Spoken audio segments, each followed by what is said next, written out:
Bismillahirrahmanirrahim. Assalamualaikum warahmatullahi wabarakatuh, kawan-kawan semua, yang terhormat Pak Bi dan tim, kemudian juga Ibu. Terima kasih sekali undangannya ke program ini, live Instagram ini, yang janjinya awalnya kita Selasa ya Pak. Cuman karena Ya, kondisi ayah lagi kritis, kita undur sampai waktu yang nggak ditentukan gitu. Nah, akhirnya hari ini kita dapat jadwal. Nah, ketujuh hadir sebenarnya Pak sebagai salah satu bentuk mungkin kepedulian kita sebagai anak muda juga. Terus selain itu kita juga punya apa big why gitu. Big why kenapa sih kita hadir ke video ini gitu. Nah, dari latar belakang sendiri sebetulnya kalau kami di Sumatera Barat ya Pak, itu rata-rata tuh walaupun tidak ahli dalam proses masak memasak, minimal memiliki pengetahuan tentang hal itu gitu. Nah, sehingga walaupun tidak ada basic set sama sekali ya, jurusan di kampus fisika, Pak. Jurusannya fisika, tapi tertarik dengan hal-hal berbau kuliner karena dulu sejak zaman kuliah juga udah ngurusin masalah jual beli makanan gitu. Nah, pada tahun 2010 sempat kerja di hotel. Ya, sempat kerja di hotel ngurusin masalah restoran. Nah, kemudian di tahun 2014 itu kita sempat melakukan proses revenue generation dari hotel gitu. Kita mikirin nih, kita kira-kira kita bahas apa. Nah, sehingga pada saat di hotel tersebut terfikirlah gimana kalau kita jual produk rendang. Nah, kenapa memilih rendang? Karena waktu itu juga kita sudah paham ya Pak ya. Alhamdulillah rendang itu dipercaya oleh CNN beberapa kali sebagai makanan termasuk jajaran makanan paling enak di dunia gitu. Nah, dan juga kita juga menyadari bahwa tidak ada yang bisa membuat rendang enak gitu selain orang Sumatera Barat walaupun bukan kami gitu. Karena K7 memposisikan enak itu relatif. Enak bagi K7 belum tentu enak bagi orang lain karena beda rumah, beda cara ngaduk, beda kelapa di mana tuh rasanya udah beda. Sehingga kita mengambil persepsi lain dari definisi enak rendang tersebut gitu Pak. Sehingga kita pada tahun 2014 kita brand pertama yang ada geluti itu ada namanya Dapur Anduang. Waktu itu kita masih bergabung dengan hotel. Nah, di sana kita belajar tentang bagaimana menciptakan jenis baru, maksudnya rasa rasa yang kita inginkan seperti apa. Sehingga kita pilih dagingnya dibeli dari mana, kelapanya kita ambil kelapa mana gitu kan. Kemudian bawangnya bawang apa, cabenya cabai seperti apa, lengkuas dan jahenya seperti apa. Secara garis besar seperti itu. Nah, pada saat kita melakukan riset itu di dapur gitu kan, kita menemukan bahwa ternyata kelapa walaupun sama-sama tumbuh di Sumatera Barat itu memiliki karakter yang berbeda. Nah, sebagai salah satu contoh kita dalam membuat dan menemukan resepi rendang kita yang sekarang yang kita pakai di K7, kita hampir mencoba tiga daerah, semua daerah kita coba. Ada daerah pesisir selatan. Jadi di Sumatera Barat itu Pak, daerah terbaik penghasil kelapa itu ada tiga. Ada daerah pesisir selatan, ada daerah Pariaman, sama daerah Pasaman. Nah, daerah pasar. Pariaman, Pasaman, sama pesisir selatan ini memiliki karakter kelapa yang berbeda Pak. Kalau di daerah pesisir selatan itu di arah ke Bengkulu gitu, itu kelapanya besar, buahnya lebih besar, kemudian dagingnya lebih tipis, rasanya manis. Nah, kalau di rendang itu minyaknya banyak sekali gitu, creamy-nya Hmm. sedikit. Sehingga kalau jadi rendang itu minyaknya bisa banyak banget. Nah, beranjak ke Pariaman, di Pariaman itu kelapanya tidak terlalu besar gitu, tapi cangkangnya agak keras. Ya, Hmm. kemudian dagingnya tebal, kemudian creamy dan minyaknya imbang. Nah, kemudian Hmm. kalau bergeser lagi sedikit ke atas ke daerah Pasaman, itu kelapanya besar, kriminya banyak, minyaknya sedikit gitu. Sehingga Hmm. untuk rendang memang akhirnya kami memutuskan rendang terbaik itu memakai kelapa Pariaman gitu. Nah, ini kan Hmm. versinya kita, Pak. Nah, kalau kita berbicara dengan orang Payakumbuh sana mereka juga bilang, "Wah, rendang paling enak versinya ya tentu kelapanya pakai kelapa Payakumbuh gitu." Nah, itu akhirnya pada saat itu kita meluncurkan sebuah produk yang Nusantara Taste gitu, yang artinya bisa diterima oleh beberapa kalangan gitu. Jadi memang ketika kita lihat rendang Solo kok rasanya nggak kayak gini ya. Ketika lihat rendang Payakumbuh rasanya nggak kayak gini tapi enak. Itu yang kita coba ciptakan. Nah kemudian big why-nya kita gini Pak. Eh, kita masih bertanya-tanya nih dalam hati, apakah karena kita rendang mau naik kelas atau karena rendangnya itu sendiri kita naik kelas. Nah kemudian kembali kepada definisi rendang tadi, eh, kan rendang itu banyak macamnya, banyak jenisnya, Hmm. yang seperti kita sampaikan tadi. Nah, kemudian kita akhirnya merujuk pada akar dari rendang itu sendiri. Sebetulnya rendang itu bukan proses akhir, bukan produk gitu. Jadi rendang itu bukan produk, karena rendang itu bagi Sumatera Barat itu adalah proses memasak yang menihilkan kadar air secara pelan-pelan pada suatu bahan masakan. Nah, sehingga di Sumatera Barat sendiri, merendang itu bukan hanya untuk daging. Nah, similarnya itu misalnya kayak merosting ya. Jadi akhirnya kita juga punya istilah merosting, itu sama dengan merandang. Jadi di Minangkabau, kalau kita merosting kopi, itu namanya merandang kopi, Pak. Hmm. Jadi merendang kopi gitu kan. Terus juga ada kalau misalnya jagung, merendang jagung. Kita juga ada namanya jenis makanannya kacang, Pak. Kacang randang gitu kan. Kemudian juga ada namanya beras atau bari randang. Nah, sehingga kita betul-betul merasa, wah ternyata rendang ini kaya sekali gitu kan. Rendang ini sesuatu yang istimewa di mata kita gitu kan. Nah, lalu pada tahun 2017 lalu, Pak, kita dapat berita di musim haji. Ternyata di musim haji itu ada teman ngirim WhatsApp ke kita, ada gambar gitu, ada rendang rendang rendang Padang gitu, tapi yang bikinnya dari Thailand, Pak. Nah, dari Thailand. Nah, setelah kita lihat tulisannya tulisan Thailand, made in Thailand, dikasih sama orang-orang Indonesia rata-rata. Jadi akhirnya kita berpikir seluas ini Indonesia ya, sebesar ini bangsa kita, terus sebanyak ini orang Sumatera Barat, masa iya sih nggak ada yang bisa meloloskan produk rendangnya untuk dikirim. Minimal buat jamaah haji Indonesia aja sih gitu. Sehingga kita kepikiran termotivasi ya kita harus bikin something. Kebetulan kita dapat partner juga ya seiring dengan perjalanan waktu sehingga kita bisa sampai pada titik insya Allah kalau semuanya lancar K7 insya Allah bisa spicing the world lah dengan dukungan banyak pihak. Begitu Pak. Mantap. Luar biasa, Ade, luar biasa. Jadi sebelum kita bahas lebih lanjut, ini saya ingin lebih detail lagi membahas tentang kata rendang itu sendiri. Ya, proses bagaimana sih dari mulai meramu bumbu, kemudian dimasak dulu, dikasih air atau apa itu, kemudian berapa lama itu detailnya, tolong dijelaskan.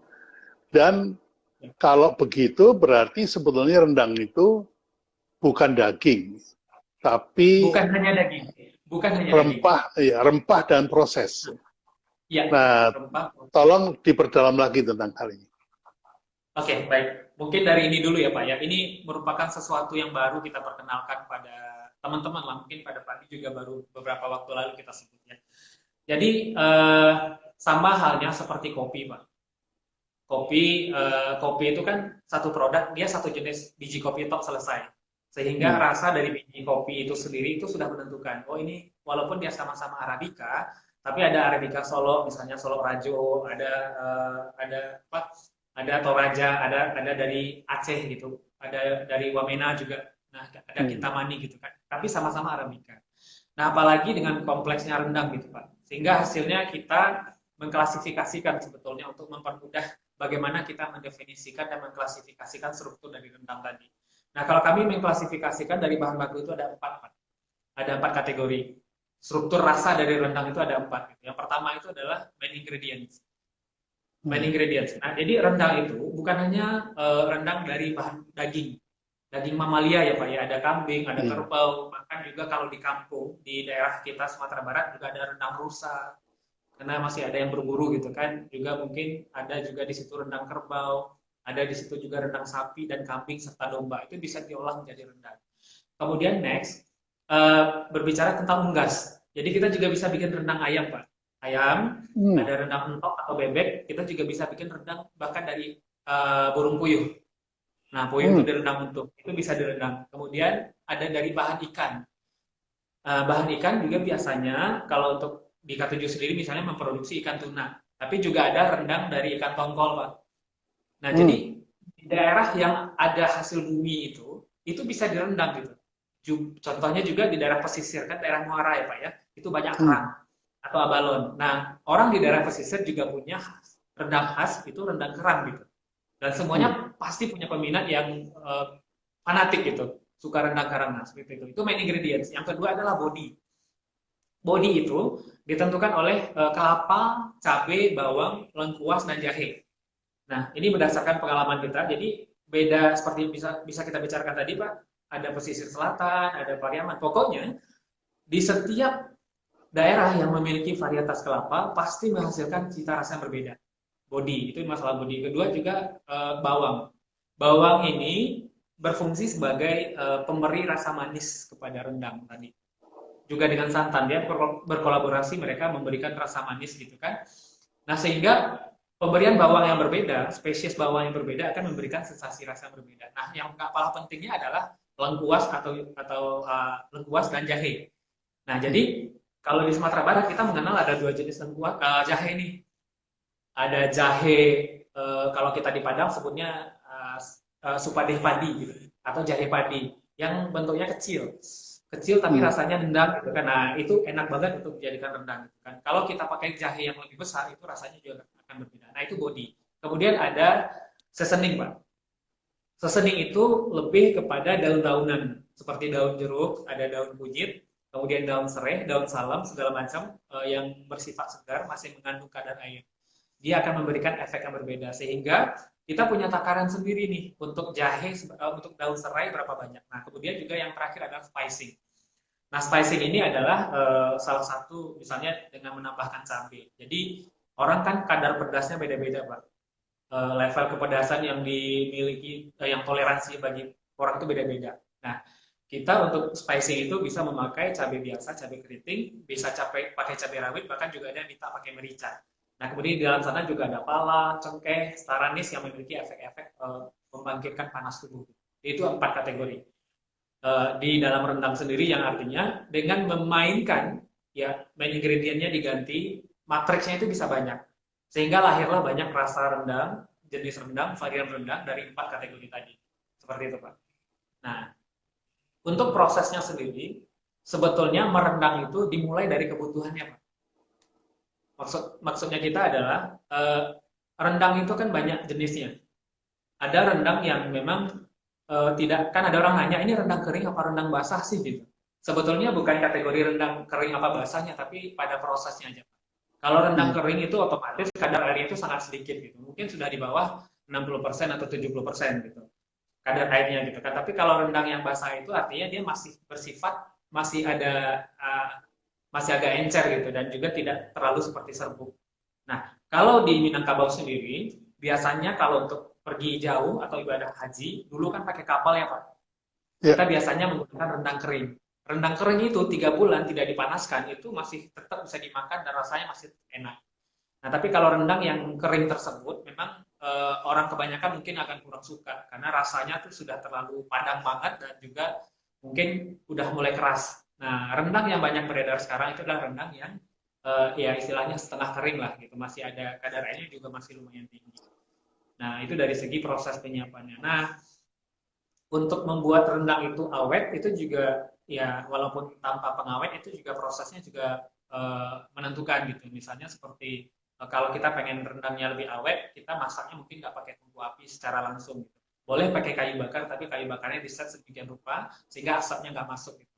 Nah, gitu sih Pak, memang membuat rendang ini, dan itu juga macam-macam caranya gitu. Jadi kalau kita misalnya ngumpulin di rumah makan, beberapa rumah makan, ketika kita cek mereka masaknya itu caranya gimana, pasti beda-beda. Ada yang ditumis terlebih dahulu bumbunya, ada yang ada yang rendangnya itu dagingnya diungkep dengan bumbu-bumbu baru dimasak, ada juga yang dari awal dituang. Nah, kita tinggal milih. Nah, perbedaan cara masak tadi itu juga menentukan rasa akhirnya itu seperti apa. Itu sih. Ya, ya, ya.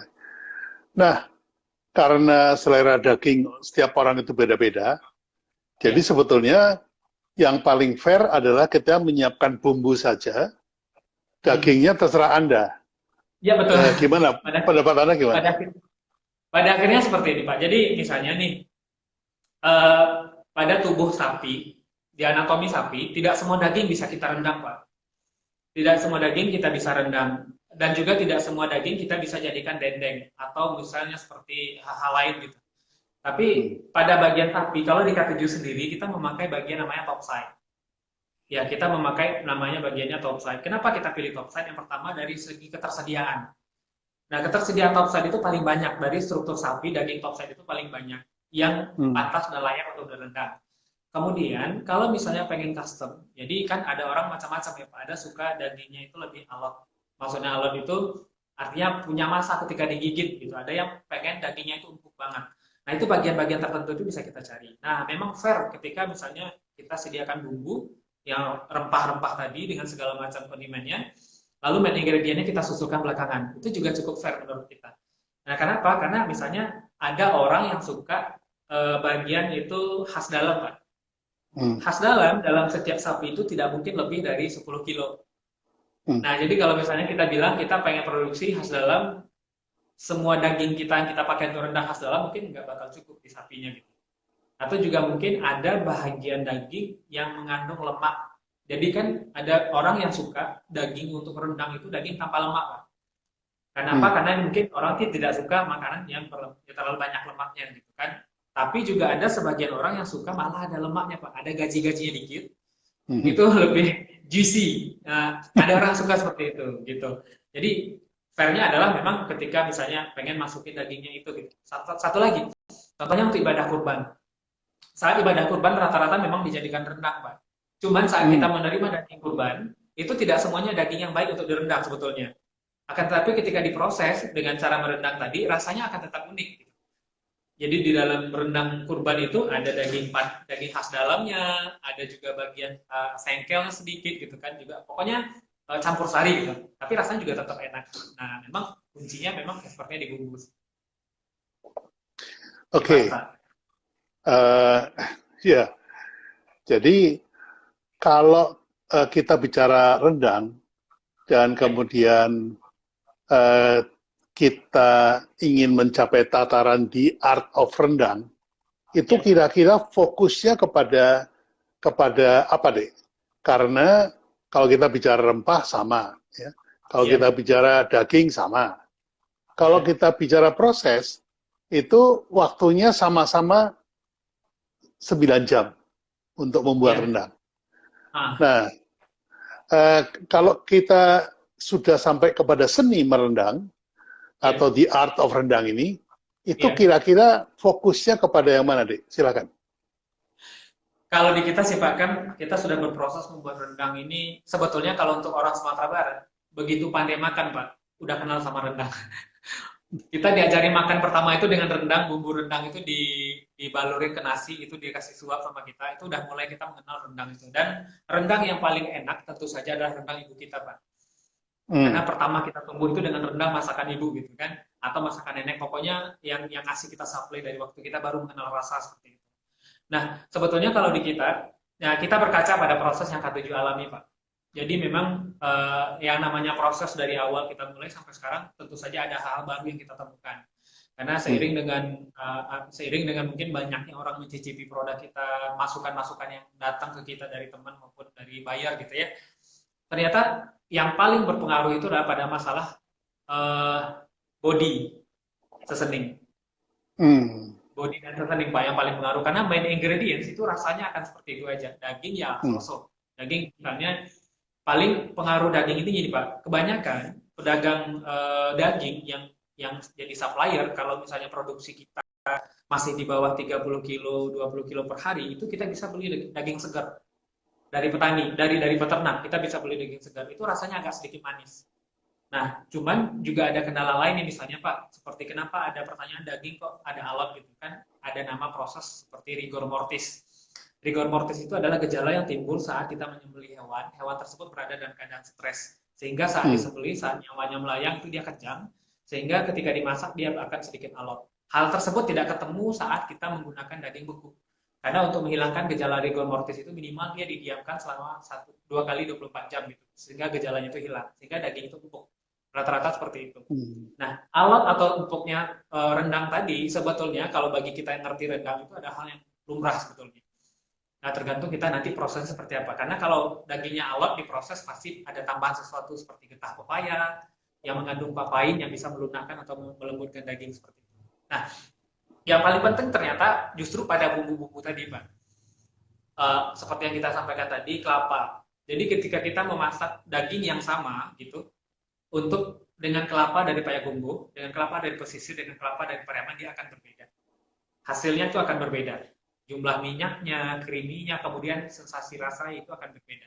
Kemudian yang kedua adalah kesegaran dari misalnya seperti bawang jahe dan cabai tadi. Jadi itu yang paling sensitif. Makanya saya kan juga pernah, tim K7 juga pernah memasak di Jawa. Kebetulan adik saya menikah di tahun 2017 ya Pak, 2018. Kami turun ke sana itu masak rendang. Dengan resep yang sama, orang yang sama, bahkan mungkin kualitasnya beda, tapi beli bahannya beda Pak. Nah sehingga kunyitnya nggak ketemu kayak kunyit yang kita di Padang, jahenya nggak ketemu kayak di Sumatera Barat, kelapanya juga seperti itu. Nah kalau kelapa di Sumatera Barat Pak kita peras, airnya itu bisa 3 kali peras, sudah pasti ada santannya. Tapi mungkin kelapa daerah lain 1 kali peras santannya udah habis gitu. Terus juga bawang. Nah bawang itu juga sensitif sekali. Nah sehingga mungkin ada sedikit bocoran juga. Kalau di K7 kita bawang itu kita oplos. Maksud kita oplos adalah kita memakai kalau misalnya untuk otentik orang Sumatera Barat yang mau makan, itu pakai bawang itu nggak masalah. Tapi ketika orang luar Sumatera Barat yang makan rendang tersebut, rasa itu akan ngaruh gitu. Nah, kita oplos bawang yang asli Sumatera Barat dengan bawang yang dari luar gitu. Sehingga rasanya jauh lebih manis. Seperti itu. Sehingga kita bisa gariskan, yang terpenting dalam membuat rendang ini sebetulnya adalah dari mana sumber bahan baku rendang tersebut berasal. Bukan main ingredients ya, karena main ingredients itu bisa datang belakangan seperti daging dan macam-macam karena bisa digonta-ganti. Kalau mau domba ini rempahnya gitu kan. Tapi yang paling penting banget itu adalah bawangnya dan bumbu-bumbu yang tadi seperti body, seasoning dan spicing. Kalau main ingredients mah nggak masalah gitu. Oke. Saya mendengar adik bercerita tentang rendang ini, saya timbul persepsi bahwa adik ini seorang ahli rendang yang bisa membuat rendang yang enak sekali. Nah, itu buat saya bukan tantangan karena kalau mau menunjukkan dirinya jago itu umum. Tapi membuat orang lain jago, nah itu baru istimewa. Nah, sekarang dalam rangka ini, apa yang sudah diusahakan oleh adik untuk membuat orang-orang seperti saya, seperti istri saya, Bu Dwita, seperti ibu rumah tangga yang lain, tiba-tiba menjadi chef yang bisa memasak rendang sama enaknya kalau adik memasak rendang. Silakan. Jadi dari penurunan tadi itu Pak, turunan dari kita mensegmenkan klasifikasi komposisi rendang tadi, main ingredients, sama ada body, seasoning, sama spicing. Akhirnya kita mendapatkan sebuah kesimpulan bahwa ternyata ini juga ada masalah sebetulnya Pak. Ketika kita pengen spicing the word, kita nggak mungkin membawa daging kita. Karena untuk perbandingan misal seperti ini, di Indonesia daging itu 120.000 per kilogram. Oke, sementara di Arab Saudi sana Pak cuma 60.000 per kilogram. 60.000 something itu berarti sudah 50% lebih murah kan. Ketika kita membawa rendang kita matang dari sini ke sana itu jadi mahal. Karena harga bahan baku kita udah 2 kali lipat dibanding mereka gitu kan. Nah, maka akhirnya kita melakukan research development dengan berbagai macam metode kita lakukan sehingga kita menghasilkan sebuah produk yang namanya pasta. Kita menamakannya bukan bumbu sebenarnya Pak, kita menamakannya pasta karena dengan pasta tersebut pasta tersebut itu bisa menghasilkan rasa yang otentik gitu. Jadi gini, di luaran sana gitu Pak, di luaran sana mungkin jarang orang yang bisa mendedikasikan waktunya sampai 9 jam hanya untuk memasak rendang. Ya, meresikokan diri mencari kelapanya gimana, bahan-bahan seperti yang kita sebutkan tadi gitu kan, mencari bahannya, belum lagi prosesnya yang juga nggak pasti bisa berhasil atau tidak gitu. Akhirnya kita ambil segmen itu, kita pangkas waktu mereka untuk menyiapkan bahan, mencari dan juga memproses di awal, sehingga ketika mereka memproses rendang tadi cuma butuh waktu kurang dari 2 jam. 1,5 jam itu mereka sudah bisa menghasilkan produk yang sama dengan rendang-rendang yang bahkan lebih baik ya, sama dengan rendang-rendang ada di Sumatera Barat gitu. Karena proses tadi sudah dipangkas, yaitu dengan hadirnya pasta tadi gitu. Nah, kita juga menyimpulkan keribetan mereka dengan tidak perlu lagi nambah yang lain-lain gitu. Jadi maksudnya cukup dengan pasta tadi ditambahkan dengan kondimen yang mereka mau, apakah mau unggas, apakah mau kambing, kerbau, sapi, sapinya juga terserah mau khas dalam, mau sandung lamur, mau apa segala macam, mau mereka masukkan sebagai rendang itu bisa. Nah itu cukup hanya ditambahkan dengan garam dan air saja gitu, sehingga lebih simpel, lebih gampang, bisa dibawa kemanapun gitu. Iya, luar biasa.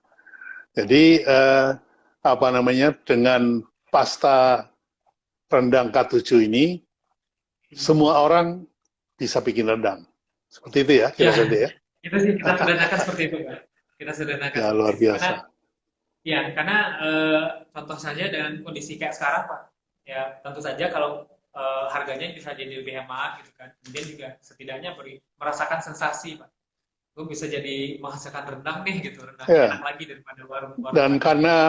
karena prosesnya cuma 2 jam, jadi Ya, tadi kurang waktu dari itu.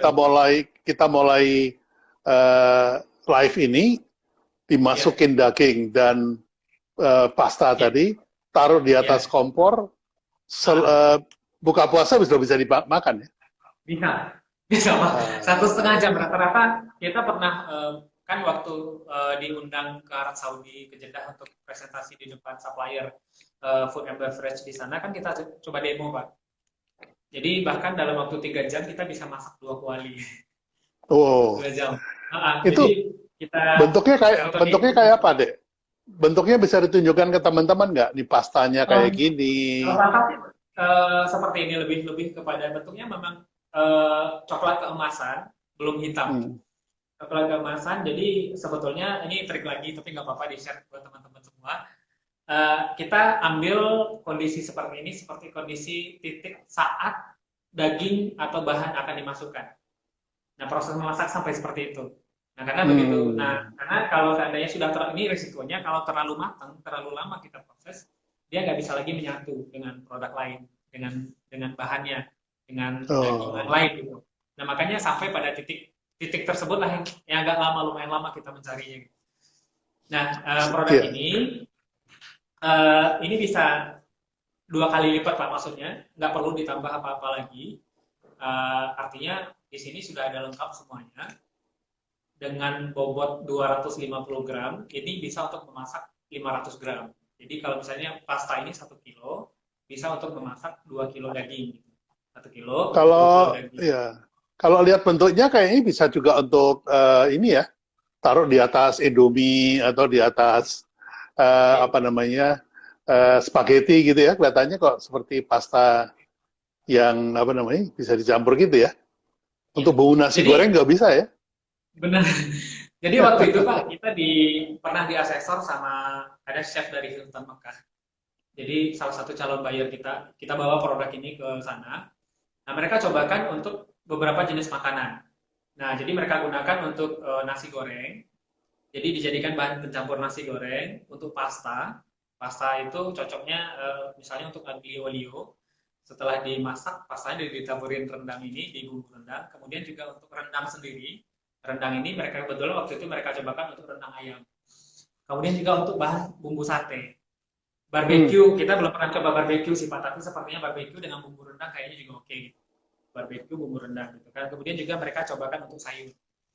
Hmm. Sayur itu jadi ada sensasi rendangnya apalagi untuk rendang untuk opor gitu. Untuk rendang apa? Untuk lontong. Ini cocok banget.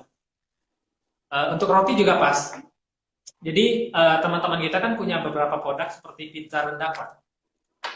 Pizza rendang itu bisa dibantu juga dengan proses seperti ini. Kemudian juga ada aneka olahan mie, itu juga pakai pengen ada sensasi rendangnya, bisa pakai pasta ini juga. Hmm.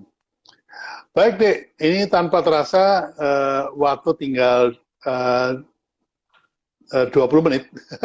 Wah, Kita jawab beberapa pertanyaan ya. Teman-teman ini mulai penasaran.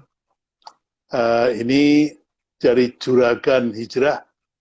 ya, Dia bilang, so much knowledge on rendang.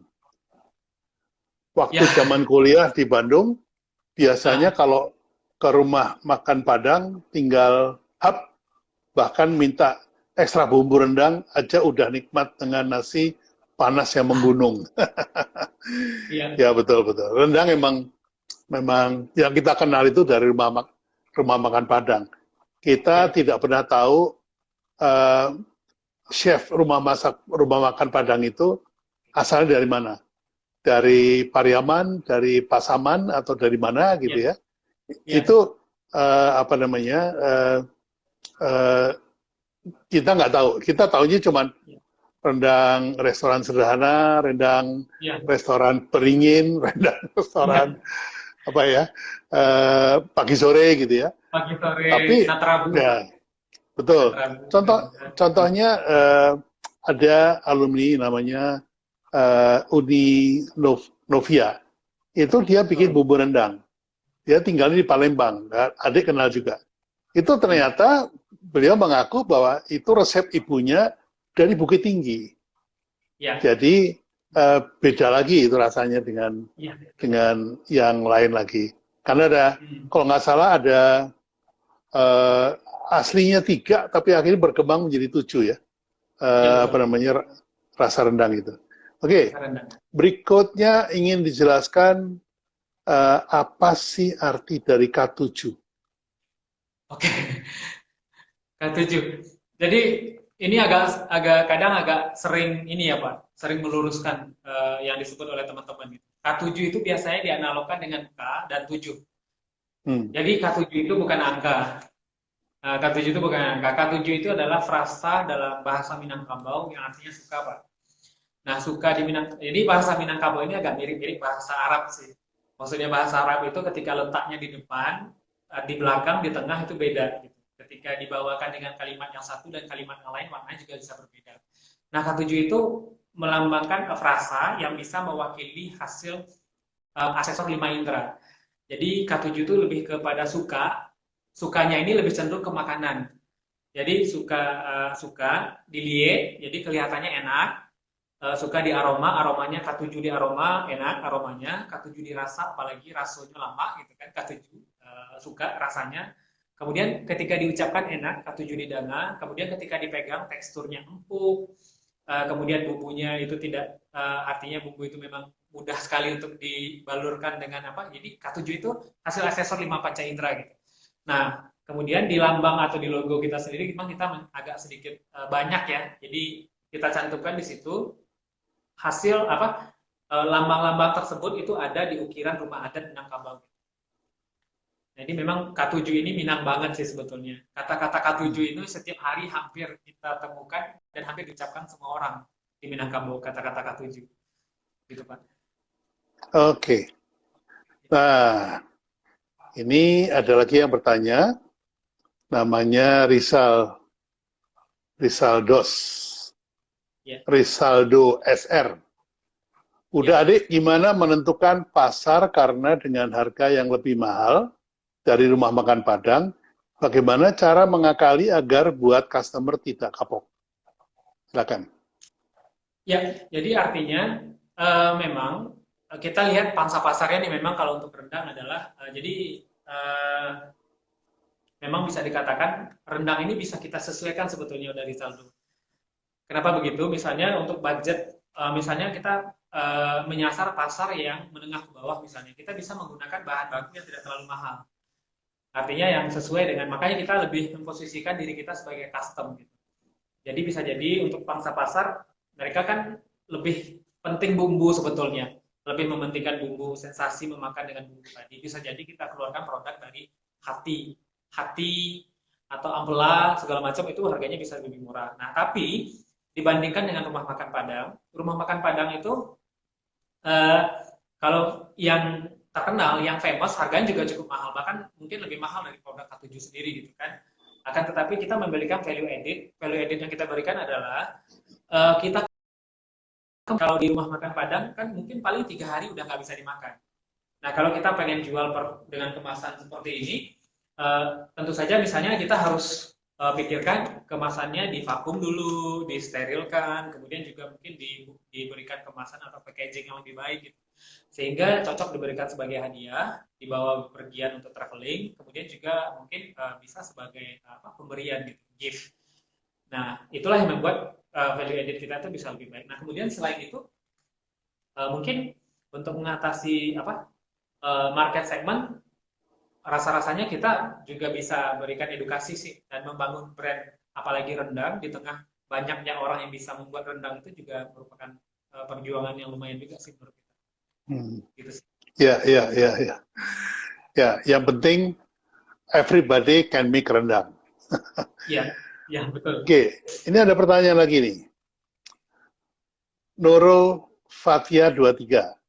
Udah adik, gimana cara awalnya supaya kita bisa kerjasama dengan salah satu hotel di Arab Saudi? Mohon bimbingannya udah. Oke, yang kerjasama dengan salah satu hotel ya. Nah, sebetulnya ini adalah proses yang panjang.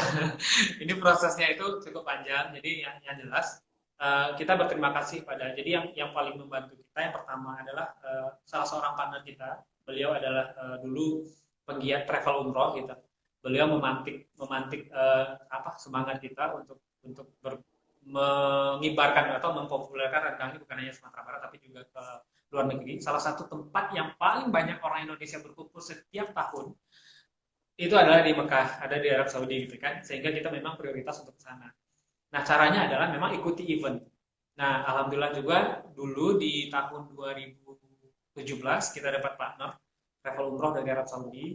Ini strategi ya, tapi nggak apa-apa, mudah-mudahan bermanfaat. Kemudian juga kita punya ikut kompetisi. Jadi ada beberapa lembaga pemerintah seperti Bank Indonesia itu melakukan kompetisi untuk mengkurasi UKM yang lolos untuk dibawa ke sana. Kemudian kita dibawa ke Arab Saudi, dipertemukan dengan buyer. Nah, ini yang panjang prosesnya ya Pak ya. Prosesnya panjang, ada koresponden, kadang didatengin lagi sekali dua kali. Nah, setahun lebih, bahkan lebih. Hampir 2 tahun baru hasilnya kelihatan gitu. Ada yang minat dengan produk kita. Selain itu juga banyak hal yang perlu kita persiapkan dari segi standar, dari segi standar, kemudian juga dari segi perizinan legal segala macam kita harus juga persiapkan.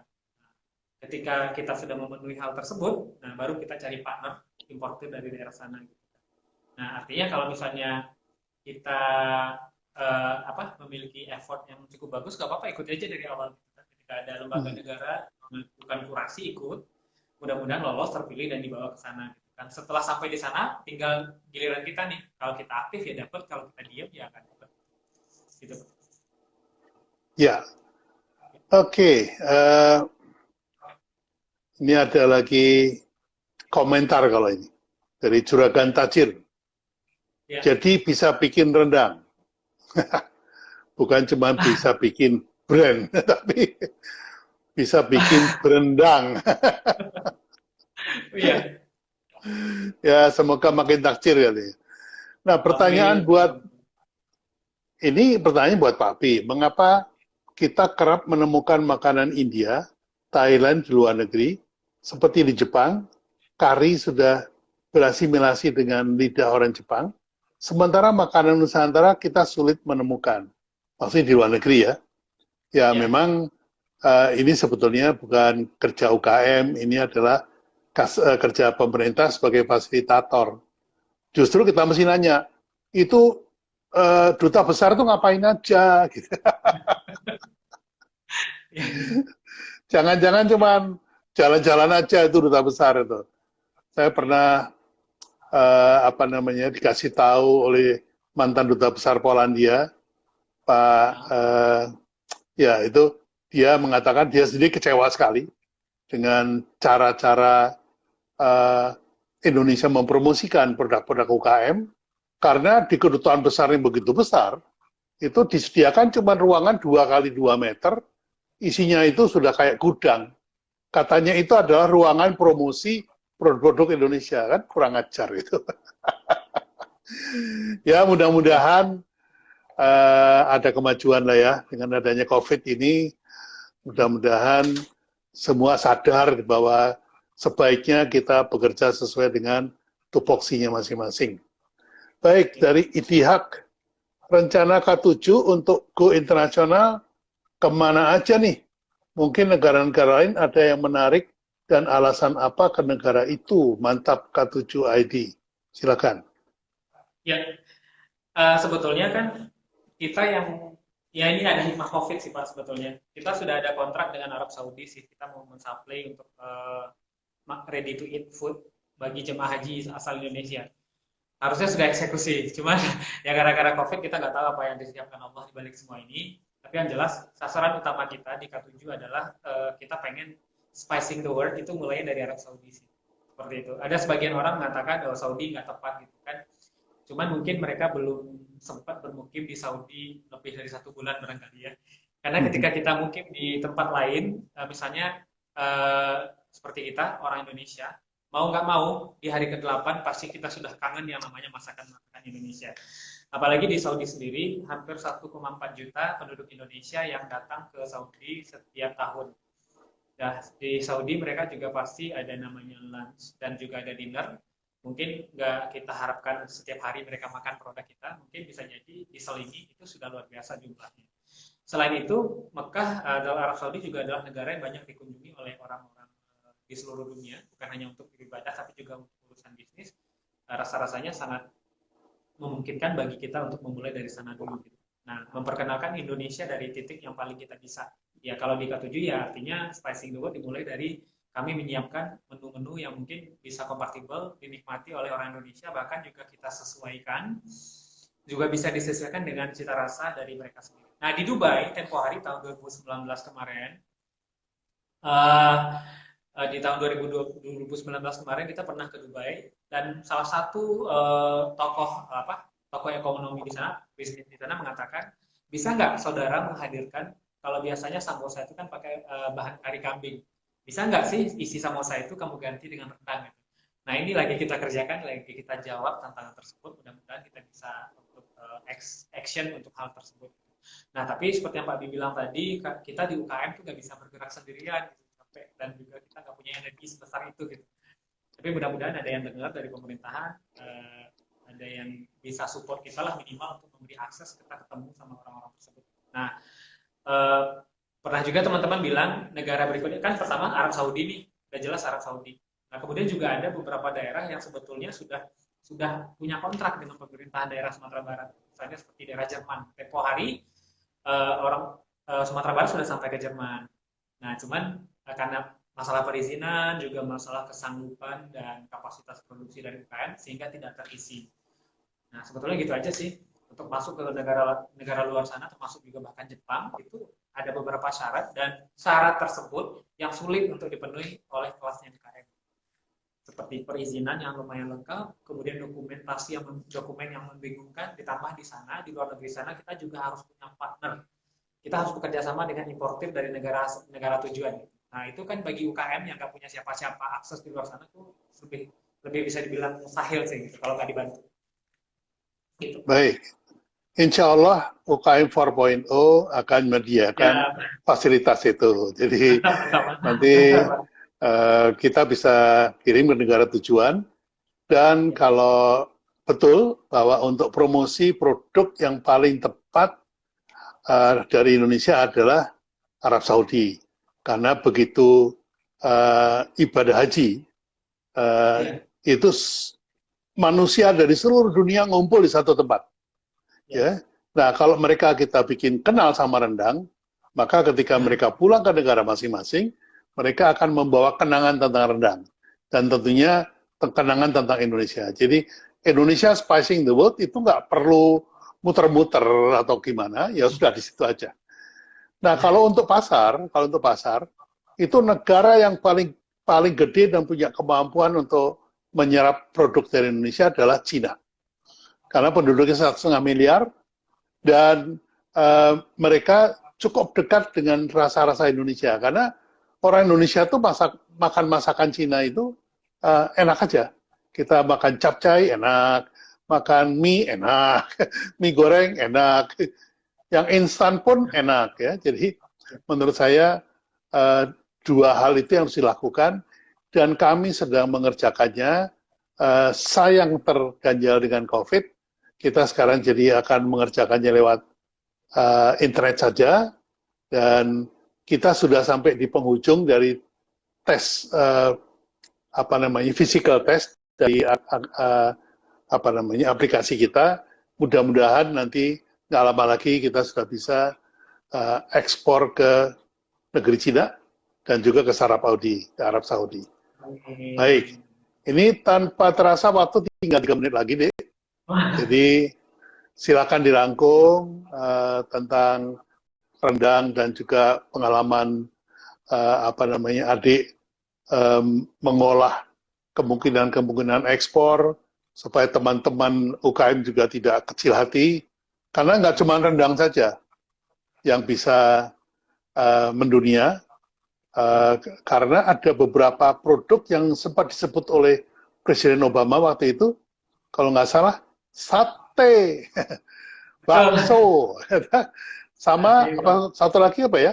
Sate, bakso, sama apa? Rendang nggak kesebut sih, tapi punya potensi untuk seperti itu. Nah, sekaligus dirangkum mengapa adik berani mengatakan bahwa kalau Indonesia ini sebuah rumah, maka Sumatera Barat adalah dapurnya. Silakan. Ya. Jadi ini kata-kata yang cukup ini Pak ya, yang menginspirasi kami bahwa memang kami sampaikan kenapa salah satu tagline kami adalah Signature Taste of Indonesia gitu kan, karena supaya ketika ada orang yang keluar dari Indonesia itu ingatnya sesuatu yang bisa dimakan, yang bisa dikonsumsi, yang bikin kangen itu rendang. Nah sehingga kami mengeluarkan pendapat ini, jika Indonesia adalah sebuah rumah, maka Sumatera Barat akan menjadi salah satu ruang dapurnya. Kemasyhuran hasil olahan dapur dari Sumatera Barat ini sudah terkenal ke mancanegara, bahkan CNN menobatkannya sebagai salah satu makanan paling enak di dunia. K7 Indonesia punya tekad untuk memberikan kesempatan kepada semakin banyak orang untuk menikmati hasil olahan dapur otentik ini tanpa harus perlu datang ke Sumatera Barat. Tanpa harus datang ke Sumatera Barat. Nah, banyak orang bisa membuat rendang, termasuk di Sumatera Barat sendiri, akan tetapi yang bisa membuatnya setara dengan kuliner internasional lainnya tidak banyak yang bisa lakukan itu. Insya Allah K7 dengan bantuan berbagai pihak, termasuk juga bantuan dengan dari Pak Abi, insya Allah siap untuk spicing the world. Ya, Pak. Amin, siap. Baik, sekarang giliran saya untuk menutup acara ini. Terima kasih pada adik yang sudah mewakafkan waktu dan mewakafkan ilmu kepada teman-teman yang hadir, dan juga kepada teman-teman, terima kasih yang sudah meluangkan waktu, mewakafkan waktunya untuk belajar bagaimana UKM bisa mandiri dan bahkan bisa spicing the world. Ya, kita sudah ada di penghujung, tinggal mendorong saja sedikit lagi. Jadi sekali lagi terima kasih adik, terima kasih teman-teman. Saya cukupkan sampai di sini. Wabillahi taufiq wal hidayah. Wassalamualaikum warahmatullahi wabarakatuh. Waalaikumsalam warahmatullahi wabarakatuh.